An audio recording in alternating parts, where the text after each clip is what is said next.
Rob, welcome to the show. Thank you so much for joining. Hey, thanks for having me, Talu. It's an absolute pleasure, and thank you to Matt, for the introduction between us. Rob and I have been having some really great offline conversations, so I'm really excited for this episode. So, Rob, tell us a bit about yourself. Yeah, thank you very much for Matt for doing this as well. He said we'd be connected through basketball and some other means. So we've had some good offline conversations. Hmm. Well, my name is Robert Collier. I am a coach to early stage entrepreneurs and managers to help them make more money per minute. And right now, what I do is I lead a powerful 90-day online boot camp that helps professionals increase their earnings systematically and do so while enjoying a more fulfilling personal life and Hmm. career. And so I have a unique methodology that emphasizes mindfulness practices as well as enhancing productivity. And outside of that, just got married, as we talked about. Congratulations. Thank you very much. Just got married a few weeks ago in Playa del Carmen, Wow. Mexico, which was awesome, and an avid basketball enthusiast. That's right. And you played basketball too, right? Yeah, I played in college for Okay. a little bit for a semester, and then also played throughout high school and middle school. Okay, cool. That's cool. And how did you get into the business that you currently do? I got into it reluctantly, actually. Really? So I did, yeah, because I had this picture in my head of I'm not going to be a coach until I'm successful, right? Right. And I didn't feel like I had the success to be a coach. And Mm. so what happened was this woman reached out to me, right? So I had at this time I had quit my job.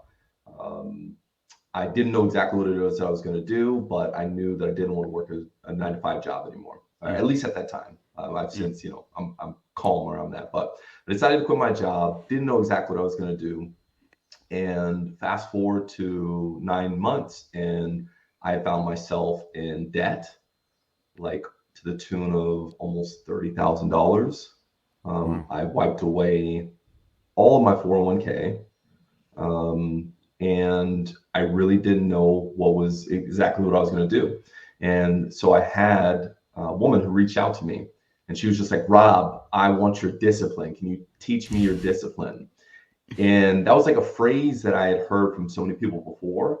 Okay. But again, I was reluctant to do that because I was like, man, I don't want to be a coach. I'm not successful yet. But at Mm. the time I needed money. And so I was like, okay, I'll do it, you know? And so what happened was I started thinking about like, how do I teach someone discipline? Like, how do I teach this thing that I've Mm. exercised and learned over time by myself? And I actually structured like the beginnings of like a program of sorts. And so I Mm. started taking her through this really slowly, methodically. And within the first 2 weeks, she told me that she had her biggest week in business ever. Wow. And after that, within a couple of months, she was telling me she felt more calm, more relaxed than she ever felt, but also more focused. Mm. And by the end of it, I mean, she was just so thankful. She ended up like taking me to this Beyonce and Jay-Z concert. She had bought like backstage passes for us to go and meet Wow. them. I had to leave early, unfortunately, because I was also, working with the coach at the time, and I was going to sleep really early. Mm. But Marie, she was my first client. Wow. And as a result of that, like other people started hearing about me. My next client, his name is Julian. He reached out to me, had heard about the work that I did. And long story short, within 4 months, he went from 0 to 20K per month in a brand new business. And it was Wow. following the exact same steps that I shared with Marie. Mm. So started to think, okay, I might be on to Okay, something. this works. Yeah. Yeah, I Okay. might be on to Yeah. something. And I'm enjoying it too, right? Like I'm Yeah. enjoying seeing their growth. Mm. And so I just kind of continued on from there, and I began working with executive clients. And I had an executive client named Charlotte, and she ended up overcoming an obstacle that she'd been facing for 3 decades. Mm. And that she knew, she maybe she didn't know, but she wanted to start a business, but her mom had previously told her that entrepreneurs are broke and they're bad. And it came from her relationship with her parents. Her dad was an Okay. entrepreneur, Mm. and her mom and her dad struggled for years, and she unknowingly embedded this in her daughter. And so we got around that. She ended up starting her own business, and once again, she's like singing from the rooftops. You got to work with Rob. She's posting on LinkedIn. She's posting on Instagram. And so it went there and there from there, and to the point that now it's my full-time gig. I love it. I love working with entrepreneurs. And yeah, so I guess the story is history, as they say. That's amazing. And I think for me, really inspirational as well, because I've been trying to think about, starting to post more on LinkedIn and things like that. And that thing of like, I don't have the success. Like, what am I going to post about? What am I going to tell people? What am I going to teach people? I think it's that thing of people will notice things about you that they like, that they admire, and you can just lean into those things. You mentioned that she saw that you had discipline. What were some of the ways that was showing up in your everyday life that she was able to notice? So I think I had a business called Entrepreneurs Dinner at the time. Okay. And it was this curated invite-only event that brought together entrepreneurs from across North America to grow their business together through relationships. And so we hosted events at like beautiful private residences. We had private chefs serving these delicious 4-course meals, bartenders serving your favorite mixed drinks, and videographers that capture the entire experience. And I mentioned that because I believe she saw the consistency of me putting these events on. And then ultimately she ended up coming in person. And I imagine, because this is true for the clients that I work with, when you start to do something and it becomes part of you, somehow that gets communicated non-verbally to other people. Right? Like I talk about it as your being. Like when you're around someone who's just driven and hungry and they have good character, like there's just something kind of different about them, the way they move, and you may not know it, but you're just kind of like, oh, there's something there. Person. Yeah. Yeah, exactly. Yeah. So I think, not to like give myself props or anything like that, but I think maybe there might have been some of that. And so that's one piece of it. I think the other piece was I was doing the sort of building in public, as they talk about on Twitter. I was doing that at the time as well. And so I was talking about these habits that I had. Like I was waking up at 5:45 a.m. Each morning, and I was getting this grueling workout in. And I would just kind of share like some of the stuff I was learning in an attempt to share and hopefully give value to other people. So I think with the post of me waking up and drinking water and fasting every Sunday, at that time, I think I've been fasting like every Sunday since 2011. So between that, I was going on these, and I continue to do these 10-day silent meditation retreats. I think she saw those things and she was like, I want that in my life. Yeah. Wow. So you still fast every Sunday? Is that what you said? Yeah, I do. I still fast every Sunday. Wow. Now it varies. Sometimes it's all Sunday up until Monday at lunch when I have my first meal. And sometimes it's until Sunday evening when I break my fast. But yeah, I still do. And what do you find that's helped you with?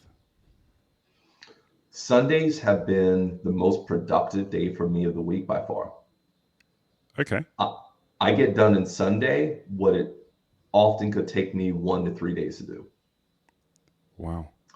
So one, just from a productivity standpoint, yeah, hands down, it's one of the best things. Why do you think it's the fasting that does that for you on the Sunday? Many reasons. One is when you're fasted, your blood is not going to your stomach to break down and digest food. It's staying up here. And so you have more blood flow, et cetera, oxygen for your brain to work with. So that's one. Two, you're not messing with your blood sugar levels, because when you eat, particularly when you eat certain foods, it moves your blood sugar levels up and down. And so that messes with your focus and all sorts of things like that. Three, I'm less distracted. That also is related to the blood sugar, but that ability to focus helps. And then four, it's something that helps me spiritually in a way that I can't quite speak to. And knowing that I'm doing something that I want to, that I feel like is right for me, and I feel like is beneficial for me, that virtuous cycle, that virtuous loop also is in a way like a self-fulfilling act. It's like an act of self-love. And so I think that self-love then cascades or continues to go in a circle to support me even more in things that I'm doing. Wow. That's amazing, especially because Sundays is like family day, you know, as well. So how do you manage that with seeing family and different things like that? Yeah, I don't. I do still see family quite a bit. But so one, I mean, I'm recently married, so I don't have any children, so Mm. maybe that affects things. Honestly, I'm pretty sure I'm still gonna end up Yeah. doing this even when I have family, but we'll see. But the way I manage it is I do church, and then before I would go to Barnes and Noble and I would do some work, and then I would go see my family after. Now it's church, go Mm. to see family, hang out with my dad, my mom, etc. for a bit, and then I'll come back and do some work. So how do I manage it? It's just routine. At this point, it's just what I do. It's just what you do. Yeah. Wow. I think I'm going to take a challenge to do it maybe once and see how it goes, and then see what happens after that, because I think there is definitely something about delayed gratification, denying yourself, you know, having that self-control even when you want to do something to not do it. So I think there's definitely a lot that comes from that. Yeah, I agree. And I would encourage you to try more than once. And it's just one of those, it's one of those things, man. Like if you have as you know, if you have a strong why for anything, Yeah. but but in particular this, if you have a strong why, if you can tie it to something, then enables you to do it long enough. And I don't recall what my why was initially, whether it was spiritual or Really? productivity reasons. I don't. Okay. I want to relate it back to Gandhi, but I'm not Okay. certain it was Gandhi. Gandhi Okay. had a day of the week that he would not talk, which is something I still want to do. I believe it was Mondays. He would not speak. And obviously he was known for fasting, and in particular, like sort of hunger strikes as they call them now, but he would fast as a means of responding to oppression.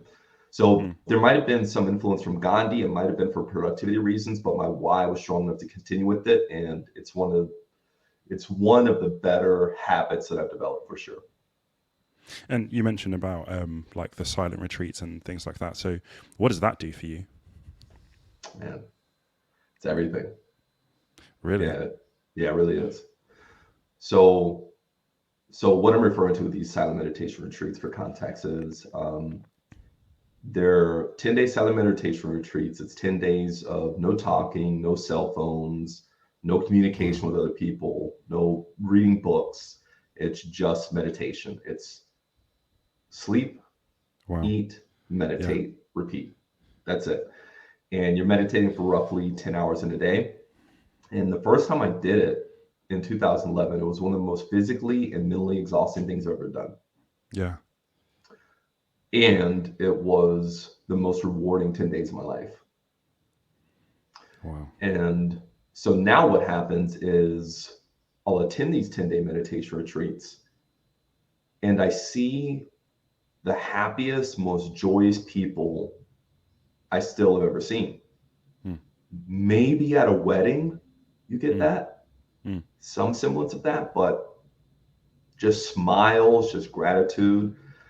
And so what it does for me now is it reminds me and gives me the ability, a grounded practice, to focus on the more important things, the things that actually matter.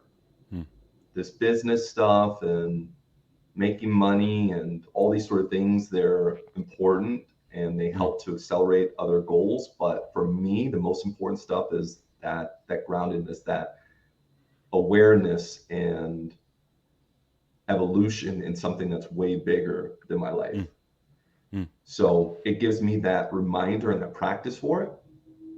And it also spills onto other things as well. It gives me the ability to be present when I'm having a conversation with someone like you. It gives me the ability, regardless of all the external factors and external noise, it gives me the ability to be here and to maintain a sense of peace and gratitude, and also urgency and importance in this very moment. Just knowing that life is so precious and can be taken away from any of us in a moment. So all of those lessons is what it helps me with. And for me, I always say, like, I love my mom. Like, people who know me, Talu, like, they know, like, me and my mom are like this. And that's my ace. That's what I call her, as my ace. And I love my mom, but I recommend this more than my mom. Wow. So that lets you know how much I Yeah. appreciate it. Wow. I'm really intrigued as to what it is about silence that brings that gratitude and those things out, because I wouldn't necessarily connect that with silence. I'm not sure that I know a great answer for you, because I've thought of this a lot myself. But what I found is, for me personally, I found that silence is my home. Silence is definitely the place where I feel most at home. Couldn't tell you why, but I have come to that realization. Now, with that, what I have found is, if you look at spiritual leaders and, religious leaders, most of them have evolved or gained that enlightenment, as many people call it, in silence. Yeah. Whether it was the Buddha, right, meditating under a tree, whether it was Jesus Christ going into the wilderness, Into the mountains, yeah. and into the mountains. That's right. Moses going up to the mountains. Like, it's all related to this silence. It's consistent. So I'm not sure why that is, but I believe there's something in silence for all of us. I think because for me, I don't think I've ever spent 10 hours by myself in silence with nothing, no book, no phone, no nothing, just silence with myself. I don't even know what do you think about in that time? Like, what's going on the inside? Man, it depends on what you're into. Like, for me initially, the first few hours, it was Drake. It was like Drake. bro, Drake songs on repeat, just like with like any Drake song you think of. It was just, he's just there. It's just so catchy, And then it was arguments, like stuff that I should have said, or hurts that I've had. It's kind of replaying that, even sometimes thinking about the thing that I could have or should have said. Then what you find is, over time, that noise just kind of dampens. It just gets more and more silent. Not all at once, but maybe before the Drake song or the argument that you had, or whatever music that you're into, or whatever thoughts that you may have, like, they're just doing this. Over time, they start to kind of space out. Yeah, there's a little bit of space in between, and it's really cool when you get to a place where it's just like, and that period of space in between, it's a really cool experience. And I'd argue it's where you find yourself the most, because we have so many external influences and factors, things that we think are us, our identity, our behavior, but it's really all these external influences and factors. And when we can separate ourselves from those things, we get to find out who we are uniquely away from those things. It's a really powerful place. So what are some of the things that you feel like you found out about yourself from that place that you may not have known before? If you don't mind sharing, of course. No, of course not. So I'll give you some examples. The first time I went, I was recently dealing with a breakup. I also was studying the LSAT to go to law school. And I'm sure there was other things going on. So, and I was studying the LSAT to go to law school, but I also had this invitation from the CEO that previously informally advised me on a startup that I started while I was in college. And so he was wanting me to come out, but I was like doing the LSAT.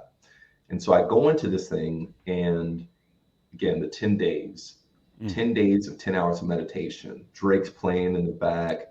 I got my arguments and stuff. And then over time, and it's hard, and over time, it just kind of silences itself. Like, certain aches are on the body, and they're telling you, like, these aches start happening in your mind. And so you're sitting down, and your knee is hurting so bad that you just want to get up.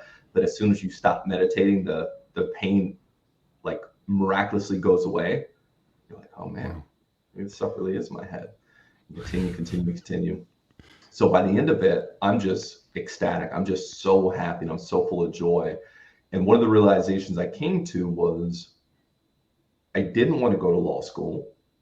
It was something that sounded good, but man, I love startups. Like I love this entrepreneurship thing. I don't know what it is. I'm still trying it out, but I'm not going to go to law school. I'm going to go to this company that the CEO is talking about, and I'm going to go work for him. So that was a major decision. Another thing was with the woman that I broke up with at the time. The feelings and the emotions were still there, but I was able to arrive at a better understanding of why I had certain hurt. And I had broken up with her, but why I made those decisions. What is it about me that led to that decision? And it was less about her, and it was more about me and the things that I saw. And another thing that was really insightful that I learned was this thing we call unconditional love. It's not really all that unconditional. There's always a condition, and that condition is I. I love my wife. I love my child. There's always I in the love that I have for someone else. Because if it's not my kid, I don't love that kid. I don't love that wife. I don't know her. Like this. Yeah. I was still in all the love that I had. And so I realized my love was not unconditional. It was conditioned upon me being involved, me seeing myself, me being tied to that person. So that was a really like eye-opening learning and lesson that I got from that. And I've gotten plenty more, but those were three of the things that I learned as a result of even just that first meditation experience. That is so rich. That is so rich. And honestly, thank you so much for sharing, because I think so many people are looking for that clarity. And it sounds like being able to tune out everything else really gave you that clarity in terms of what is it that I really feel is the right thing for me? Because that's a huge decision not to go to law school. Massive decision. Absolutely was. Yeah. And I appreciate that. Thank you. No problem. So one of the questions that I usually ask is about what does emotional intelligence mean to you? And I'm even more intrigued to hear what your answer is as someone who kind of is very self-aware. Like, what does it mean to you? So I would say the more standard answer is emotional intelligence is the awareness of and management of one's emotions as well as those around them. I would say my answer for emotional intelligence is it's similar, and it is an awareness and understanding of my emotions and where they stem from, the source, and also being able to influence them to the emotion that I desire to experience. And then the other part of that is the people around me.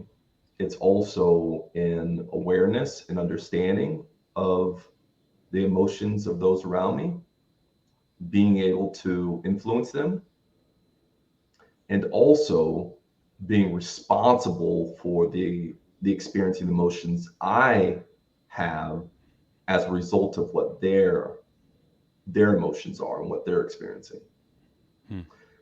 And what I mean by that last part is, for me, I have something that Elaine Aron has coined HSP, a highly sensitive person. Okay. And what that means is my nervous system is more attuned to the world around me and the world inside of me. So I'm more able to be aware of certain emotions that I have, but I'm also more aware of the emotions of other people. Like there's people that talk about walking into a room and they feel the emotions of other people. I'm literally that. Wow.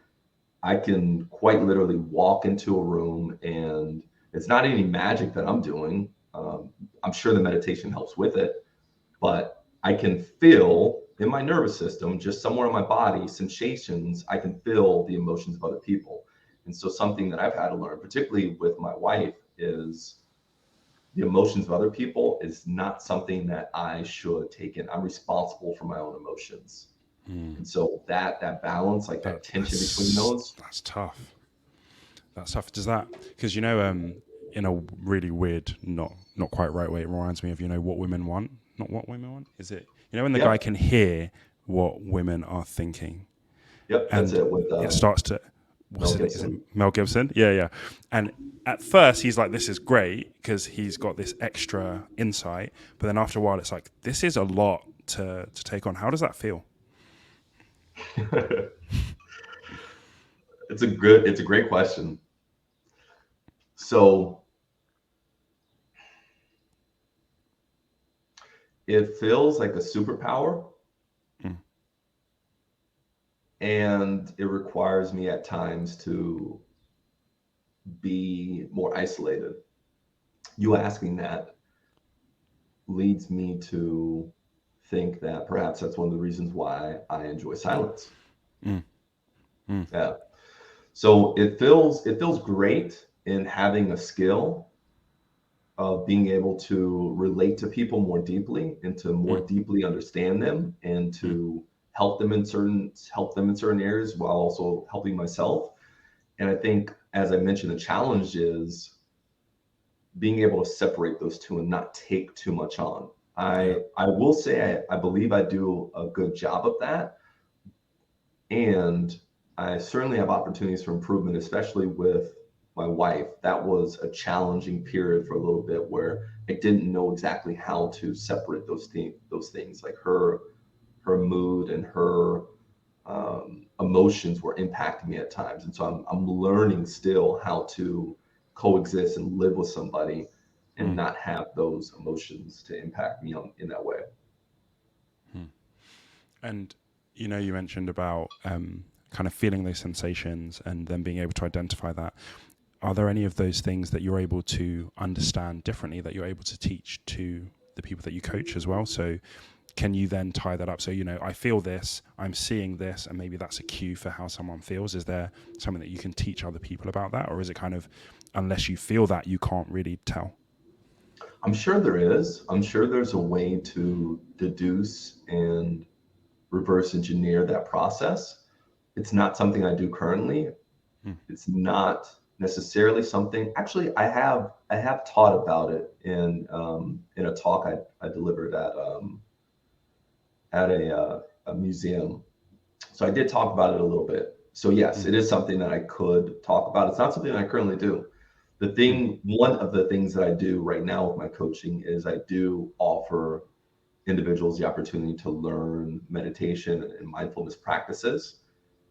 I find most people want to learn how to meditate and they want to develop mindfulness practices, but they haven't been consistent with it. They don't know how to do that. And my coaching absolutely lends itself to that. That was one of the people that recently went through my boot camp. That was one of his big takeaways from it. Like he ended up, he was in a brand new job and he had all these goals that he wanted for himself. He accomplished the goals. He lost the weight. By the time like the boot camp was over, he ended up basically feeling like his new role was automated. He had won 3 Employee of the Month awards like in this new role. But he told me that his biggest takeaway was being able to meditate and how much it's continuing to impact his life. So in that way, there is its own teaching, because meditation in many ways teaches you those things, but it's not something that I've actively done. Maybe I should. Because I think it's very interesting because you have this kind of additional sense of, okay, this is a strong emotion coming from this place. And when you can see that, you can see there's also physical manifestations of that. Like, did you ever watch that show Lie to Me, where it talks about microaggressions and things like that? It says this show, and this guy, he's like a psychologist almost, but he says that everybody's face gives them away. On the most minute level, there's these microaggressions, and then they show it up on the screen as well. Like when people are angry, here's a bunch of people angry, and you can see the same expression through everything. So I was just wondering about, that, like you said, it's a superpower to be able to know that bit extra. And is there some way of being able to then say, oh, okay, this is what I feel this person is feeling, this is what they're communicating, this is how their body language looks for that, and trying to help people who don't have that to understand, like, okay, these are some things, that can help you. Because I feel like understanding other people's emotions, let alone our own, like understanding other people's emotions is very complicated. I'm confident that there's a way to do this. I know that I hadn't heard of that show, but I know similarly, you'll look at, what are these? They're image scans, but I'm not recalling which type of image scans, but they're image scans of where in the body people are feeling certain emotions, like certain heat patterns, etc. Yeah. I've seen those. Yeah, I've seen those. It's amazing. And so people will feel fear in this area, right? In their sternum constantly, and anger in certain areas, etc. So there's certainly a way to teach individuals, because there is a pattern there, what they're feeling, how to recognize what they're feeling, and then what to do with it. And I'm certain that you can also do this with other people. Like something somewhat similar. It's a little bit of a tangent, but have you heard of mirror neurons? No. So mirror neurons, it's really fascinating. Mirror neurons are these neurons in our brain that actually enable us to feel, know, and understand what the other person is feeling. Right. And so they really act as these fantastic BS meters, because when someone's lying to us, somehow in our own brain, we're able to kind of sense that. And it's part of that is these mirror neurons that are mirroring the other person. And so in many ways, I'm sure that would be an aspect of, like, how do you leverage your body, your brain, all that you come with, in order to be able to manage your emotions, but also be able to manage or be aware of somebody else's. And is that something that you can proactively engage with, or just something that happens on like a cellular level that you don't really have control over? I'm not sure what the science says about that. I haven't looked it up, but my fundamental belief is so much of what is within our body is within our control if we can learn to develop that. Like, there's a lot of aspects of our body, our biology, our chemistry, our psychology, that previously have been said that they were not under our control, which science is now, found debunking and saying that it is under our control. So with that trend, I'm more likely to believe that many of those things can be within our control if we have the knowledge and understanding of how to influence, how to be aware of those things, and how to wield them. Wow. That's amazing. That's amazing. A slightly random question I have for you actually is that, so the people that you kind of coach, are they mostly like solo, I think it's the terms like solo entrepreneurs, I can't even pronounce it, but people who run their own businesses by themselves, or is it also people who lead teams and things like that? Yeah, it's both. Okay. I'd say on the entrepreneur side, it's primarily been solopreneurs. And then I also work with a lot of managers, and by nature, they're often leading teams. And it's been the full gamut on the entrepreneur side. I've had caterers, I've had fintech founders, I've had, the wedding photographers, another fintech founder. I've had guys who may still work for somebody, but they're more like an entrepreneurial role. And by that, I mean like somebody sales development. Exactly. Yeah. Like JP Morgan, et cetera. And then on the managerial side, it's all sorts of managers. The reason I ask is because a lot of the stuff that we've talked about sounds like self-leadership, because I think sometimes leadership, you think of leading others. And I think for me, leadership starts with leading yourself, and then you lead others once you can kind of lead yourself quite well. So that's what I was trying to understand, because it sounds like a lot of your skill set and your expertise and your experience is really in self-leadership. And then I was wondering, how do you translate that into the leadership of others if you do have that spread of clients? That's really interesting that you said self-leadership. I hadn't used or thought of that word before, but you're absolutely right. Now, the second part of your question, you said, how do I translate that into the leadership of others? What do you mean by that? So I think there's nuances between, this is how I lead myself, because I know what I need, right? So for example, we look at like Kobe Bryant, right? Kobe Bryant was a great self-leader. He was so good at driving himself to excellence. But for a long time, he was a terrible leader of other people. But then at the end of his career, he really made this switch from taking some of the principles, because you remember when like Dwight was with him and he's like, Dwight's soft and this and that. Like for Kobe, that would have been like motivation, like, what do you mean I'm soft? But for Dwight, that like crushed him, you know? So it doesn't always translate. So how do you take some of the things that you're teaching people about how to lead themselves and then use that for them how to lead other people? Yeah, it's a really interesting question. I think about it like this. When we as individuals are in integrity, we're doing the things that we say that we want to do. We're accomplishing our goals. We feel better about ourselves. When we're doing all those things, somehow we begin to do more than we expected, right? Like one of the taglines, one of the things that I say, which is absolutely true, is I help leaders to accomplish more in 90 days than most people do in a year. And it's absolutely true, because the people I work with in that 90-day period, they do things that have been evading them for over a year. One of the ladies I had just finished, she had been working on something for over a year. She got it done within the first 30 days. Wow. And that's a consistent thing. And I say that because when individuals are arriving at that place, they have that integrity, they have that ownership, etc. As a result of that, they are then more confident, more true, and able to more effectively lead other people, right? Like, so one of the things I mentioned in the beginning of our conversation was like how someone's being somehow it just influences other people around them. You can kind of just see like this person's walking the walk. They're not just talking the talk. Are you more apt to be led by someone who you can tell is faking the funk and who is not like actually doing what they say they're going to do, or someone who's living what they're preaching? Like they're talking the talk, but they're walking the walk. Like by nature, you want to work with this person. And so I think inherently when you work on yourself, that self-leadership, as you've aptly described or named, by nature, you're more adept, but also you're more attractive as a leader. Yeah. People want to work with you and follow you more. So I think that may be the way that I help self-leaders become better leaders of men and women. That's so good. That's so good. One of the things I was thinking about is our mutual friend Jimmy Butler, and how, like for me, so I was at Marquette when Jimmy was at Marquette, and you were at the junior college when he was out there, right? Is that I was at UT Tyler, which was close to the junior college, close to junior, across the street.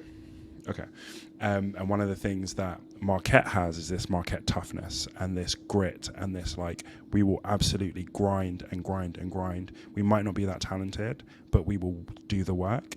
And I feel like there are certain teams that Jimmy has been on where that has really resonated, like Miami, and other teams where that really hasn't. And that's what I find interesting about what you were saying, because for me personally, as a competitor, when I see someone doing the work, you know, walking the walk, talking, doing all of it, I'm like, I want to go follow that. But there are also some people who see that and they're like, you know, I don't want no part of that. I'm not going to name any names, but from Minnesota, you know, there are some people there who you can see that like they weren't really about actually doing the work to get to where it is. And I find that's really interesting in terms of how it will really accelerate some people, but almost like destroy other people. And I think that's really interesting.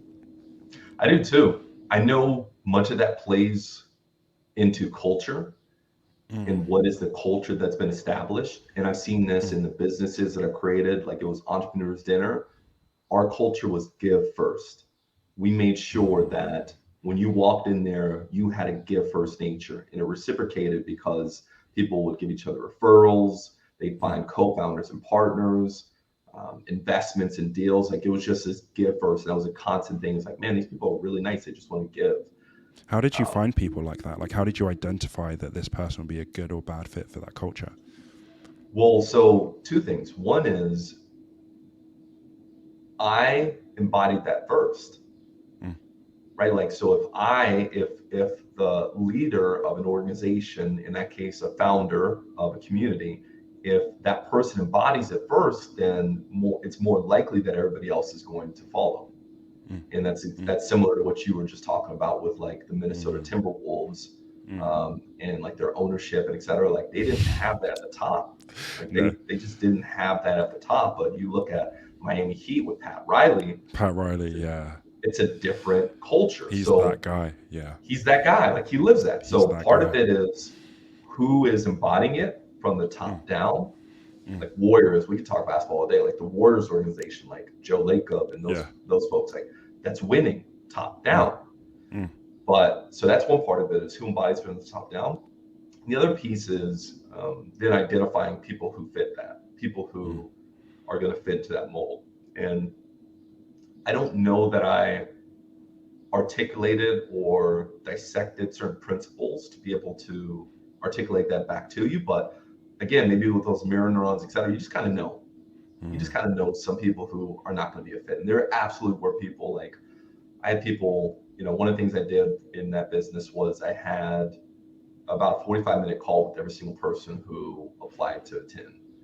And I had people who, like, they did not want to take the 45-minute call, multimillionaires, et cetera. And I don't want to take the call, but I'm willing to pay whatever it is to get in there. Yeah.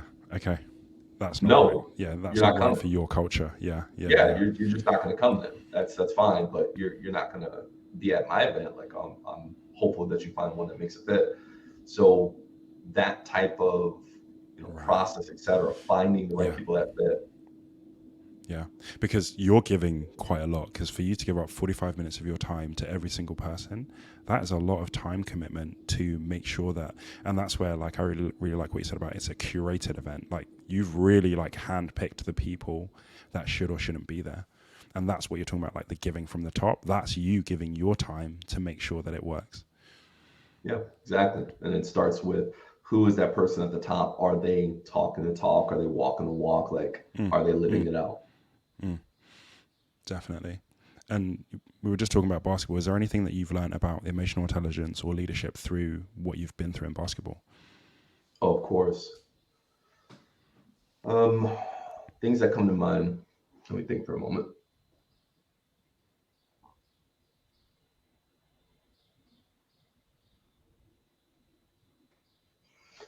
Just kind of the things that come to mind, like not everybody's the same, and you need to coach and approach certain people differently. So using that Kobe Bryant example, you're going to have some who are hyper competitive, do anything at all costs. They just want to win. Kobe Bryant, Michael Jordan, Jimmy Butler, etc. But you have others that need to be approached in a different way. They can still give you a lot, but you can't approach this person the same way that you would this person. And so I learned through basketball, you have to KYP, know your personnel, know how you can motivate them, know what they need to hear to be motivated. Is it that they need to be talked about, like, hey, this person is saying, it sounds like this person's great. Like, I don't know if you're going to match up to them, and then they're going to work their butt off to make sure that they can match up. Or it's more like, man, you are awesome. You just need to do these things. Like, if you do these things, I know you're going to be even better than you already are. Like, you have to, and you have to be honest. I'm not a person that's going to lie to anybody. No, it doesn't help anyone. No, it doesn't help anyone. And I don't feel good about myself lying to somebody. So I'm not going to say you're awesome if you're not awesome. But if you are awesome, you just need that confidence, just being able to talk to that person the way that they are able to receive it. So that's one. Another is, like, I definitely learned a little bit. This I learned more from watching, I think, than I did from participating. But, like, there's certain ways to manage your own psychology in such a way to really kind of work yourself up to do more. And I think Kobe, using him as an example, he was one of the masters of that. Like, or Michael Jordan might be an even greater example for people who've seen The Last Dance, right? That documentary with Michael Jordan last year. Like, the big takeaway from that is, I took that personal. You know what I mean? Like, I took that personal. Like, he would from take stuff things, that was nothing, like he didn't say hi to me. Yeah. He would take things personally to amp himself up so that he could perform at his highest level. And I saw that watching other people like Kobe, like Michael, et cetera. And so I have, knowingly or unknowingly, I've adapted some of that in my own ways, like to be able to amp myself up for certain things. Like, For me, like a big one is like people wasting my time. I hate it when people waste my time. I hate it. And so if someone wastes my time, like I kind of use that to amp it up for myself. So that's another thing. And I'm sure there's so many more. I learned, how to relate to certain people a lot more. Like my formative, like basketball was my identity for so long that when I stopped playing basketball, it's like, what do I do now? Like, what do I do next? So, I mean, there's all sorts of lessons I learned from basketball. I think that is actually one of the hardest ones, especially when you compete and you compete to a decent level. That whole thing of when you stop, what next is really, really, really tough. Really, really tough. What was that like for you? So I was playing like semi-pro in the UK, so kind of like one division below the top, which was still quite a lot of time commitment.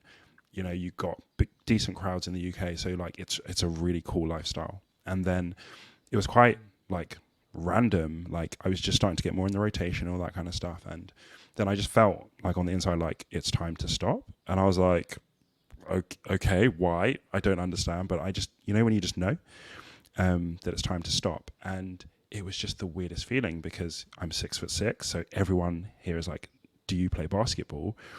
And then at a point I'm having to say no, like it was such a big shift. And maybe that's part of why I needed to stop as well, is because my identity was so wrapped up in being a basketball player, playing at a good level. And then I just had to learn to, have a different life. And that was actually really, really good for me. Really, really good for me. But it was tough, very, very tough. I remember what that was like as well. That's a tough period, particularly if you have that height, in particular in the UK. Like, I'd imagine like it's probably one of the go-to things. Oh, you're so tall. Do you play like? Exactly. So it's been a good journey, and I'm grateful that I went through it. So yeah, but it's just that thing of decoupling your identity, being someone different, and knowing how to transfer the skill sets and the discipline and the things that you've built in that one arena, and then going out to go do it in something totally different. I think it's good for you to get out of your comfort zone, try something new. Absolutely, I agree. So just as we close, what is the best advice you've had on emotional intelligence or leadership?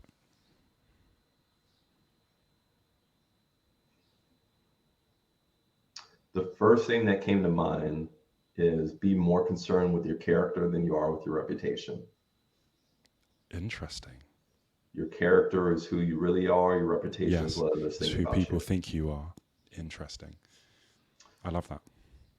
Yeah. And to be honest, I'm not entirely certain why that comes to mind with this question, but what has been true for me is being more concerned with my values, my practices, who I am on a day-to-day basis. That has formed more of my identity. And also my relation to other people and my relationship with myself than nearly any other thing that I can recall. And so I think being concerned, for me, character is really important. So being concerned with my character, being less concerned about what other people think of me. If somebody heard something about me or whatever, I probably won't even correct it. Like if it's not spoken directly with me, like I just don't, that is less important to me than who I really am. And once again, when you are a certain way, people just kind of feel that from you. And I'll say this: character opens doors that credentials cannot. Your character opens doors that credentials cannot. And by focusing on my character and focusing on who I am and how I show up and the way I live my life, that has opened more doors for me. Yeah, I couldn't agree more, because I feel like you can have the credentials, but if people don't trust you, the credentials don't matter. But if you have the character where people are like, I know Rob, I know that anything he puts his mind to, his heart to, he's going to do to the best of his ability, and he gets good results. The credentials, unless you're like a lawyer or a doctor, right? The credentials kind of, you can make up for that even in just how you get people to help you. And the character is so important for that, because when I think back even to basketball, like I wasn't actually that talented of a basketball player. Like when I looked at my teammates, they'd all been on better teams than me, come from better programs than me. They were more talented than I was. But that whole like thing about, I just want to be a good teammate, I just want to go out and compete, I feel like it kept me around a lot longer than I probably should have, to be honest. That's awesome. Rob, thank you so much for your time today and for your thoughts and for your vulnerability. I really, really appreciate it. It's been a really great conversation. Likewise, thanks for the great questions. Thanks for the opportunity to connect, and I'm looking forward to more basketball talk and maybe some more talk about emotional intelligence too. Amen to that, and hopefully you make it over this way, or I make it over that way in some of our travels, and we can actually play some basketball. That would be awesome. Let's get Matt involved too. Absolutely. And Matt, thanks for the intro, and we thank you all for listening, and we'll catch you on the next episode. Bye.